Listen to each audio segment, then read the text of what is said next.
Powerful. Agile. Precise. Elegant. Explodable. Giant. Unrelenting. A hunter of legendary status.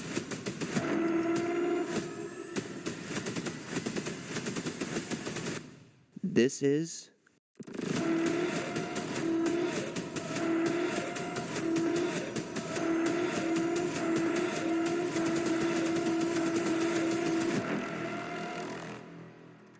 So you know how I just spent like an entire minute hyping up these creatures and how you shouldn't go anywhere near them and showing you literal corpses of their meals? Yeah, well, I hired this guy to go swim in waters with them. You may be thinking that those lights are like some sort of submarine or something. Nope, he's just in diving gear. He has no self-defense against these guys.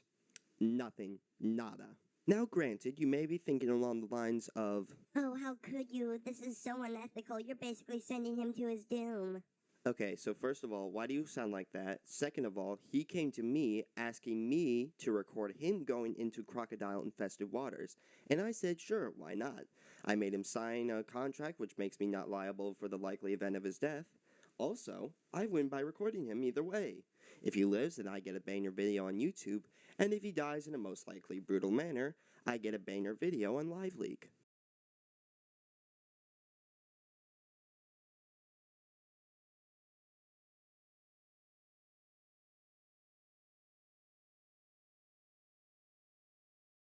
Another reason why we basically sent this man to his death is because he was curious about the nature of crocodiles.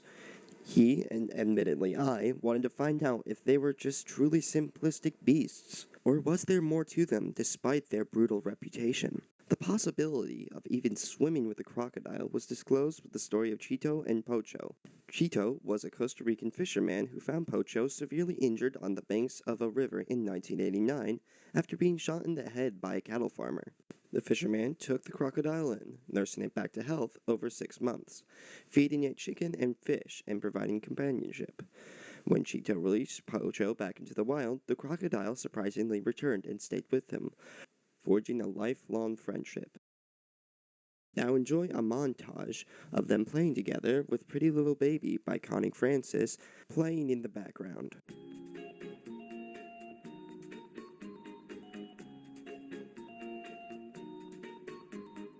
Pretty little baby, pretty little baby, pretty little baby. You say that maybe you'll be thinking of me and try to love me, pretty little baby. I'm hoping that you do. You can ask the flowers, I sit for hours telling all the bluebirds, the bill and coo birds, pretty little baby, I'm so in love with you. Now is just the time when both of us are young. Puppy love must have its day. Don't you know it's much more fun to love while the heart is young and gay? Meet me at the car hop or at the pop shop. Meet me in the moonlight or in the daylight. Pretty little baby, I'm so in love with you.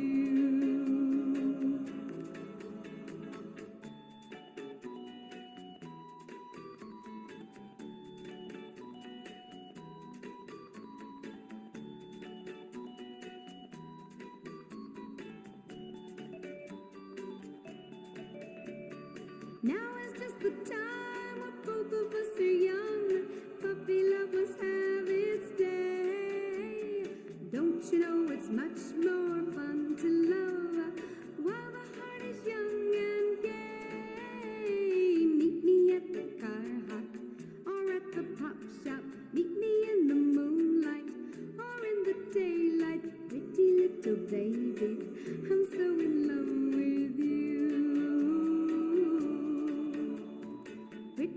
little baby.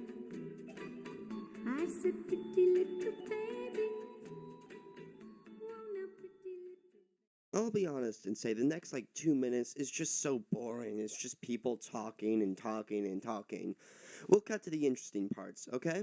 Okay. This is a village that lives near the Nile River. A mother and daughter had a frightening encounter with a Nile crocodile while collecting food and building material for their huts. Resi Shishuma lost both her arms in the crocodile attack. She still has a young child to look after, too. Mother and daughter now live by weaving baskets with only one arm between them, somehow surviving against impossible odds.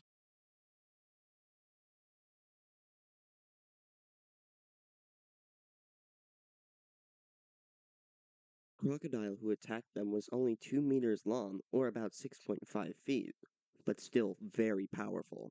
These poor woman's scars are a constant reminder to the rest of the village about the looming crocodile threat. ne e tshwara ngwanake ga e hetsa go tshwara ngwanake ba mpitsa gore mme ke shule be ke tsamaya ko go ene be motika ga e motika mese a te dinye matapa gobo a te be nna ko godimo na jaanong be ke tsamaya ko go ene ke ore ga ke tsamaya ke go ene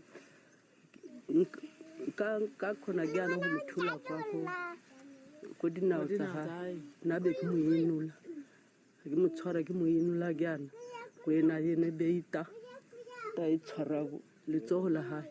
Despite the tragedies they went through, they have no harsh feelings against the crocodile that attacked them. At the end of the day, to the crocodile, prey is prey. It's nothing personal.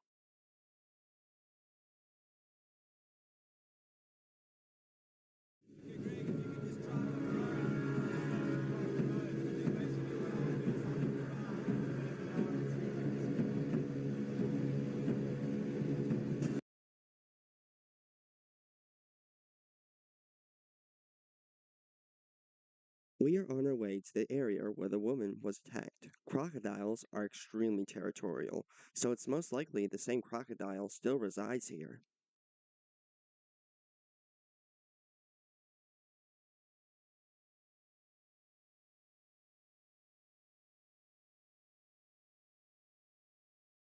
As Jimmy gets into the water, he has to be very careful not to create any splashes, because that attracts crocodiles and activates their predator instinct.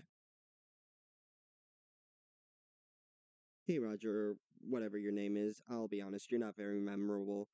I just wanted to reiterate to you about how we are not responsible for your very likely death at the hands of a prehistoric dinosaur. The fish have become quite skittish. Perhaps there's a huge predator nearby.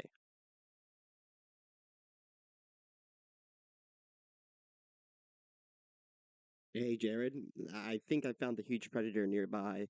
Never mind, it disappeared, and it probably knows you're here. I'm gonna leave you guys alone with this eerie silence. Maybe I'll jump scare you, maybe I won't. Let's find out.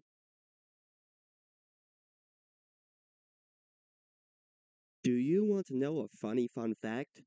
That pile of bones over there is a crocodile's latest meal. This is incredibly safe. Well, this place is scuffed as hell. I recommend we get out of here.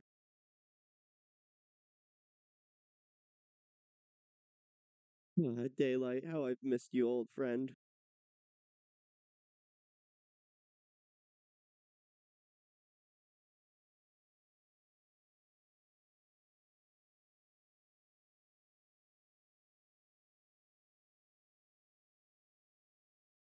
Wait a minute, is that? Wait, hang on, Steve, flip the camera over.